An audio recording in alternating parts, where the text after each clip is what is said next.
जहरीले फल। गांव में एक विशाल वृक्ष था। उस पर हमेशा ताजे रसीले फल लदे रहते। लोग उन्हें खाने को ललचा जाते, पर वे फल जहरीले थे। जो भी उन्हें खाता अपने होश खो देता या मर जाता। गांव वाले जानते थे, इसलिए कोई भी उन फलों को हाथ नहीं लगाता था। लेकिन अक्सर गांव में आने वाला अजनबी उनका शिकार हो जाता। उसी गांव में 4 चोर रहते थे।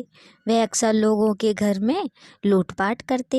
एक दिन उन्हें भी जहरीले फलों के बारे में पता चला।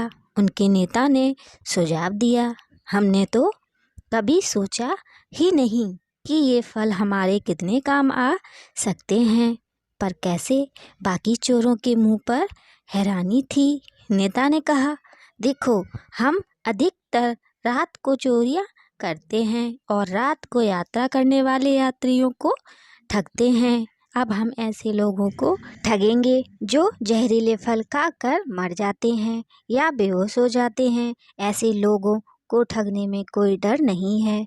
बाकी तीनों ने नेता के सुझाव की तारीफ की और हामी भर दी। अक्सर वे पेड़ के पास की झाड़ियों के पीछे जा छिपते। जब भी कोई नया मुसाफिर उन जहरीले फलों को खाकर बेहोश होता या मर जाता, तो वह उसका सामान लेकर भाग जाते। एक रात कुछ व्यापारी उस रास्ते से गुजरे। वह सस्ताने के लिए कुछ देर वहां बैठ गए।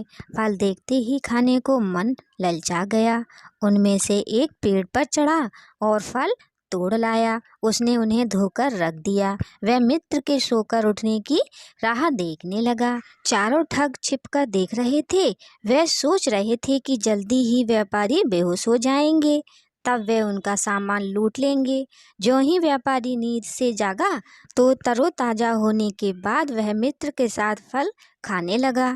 तभी वहां एक घुड़सवार आया। वह उन्हें देखते ही चिल्लाया, मत खाना, ये जहरीले हैं, इन्हें फेंक दो। एक व्यापारी ने हैरानी से पूछा, ऐसा है? तुम्हें कैसे पता लगा?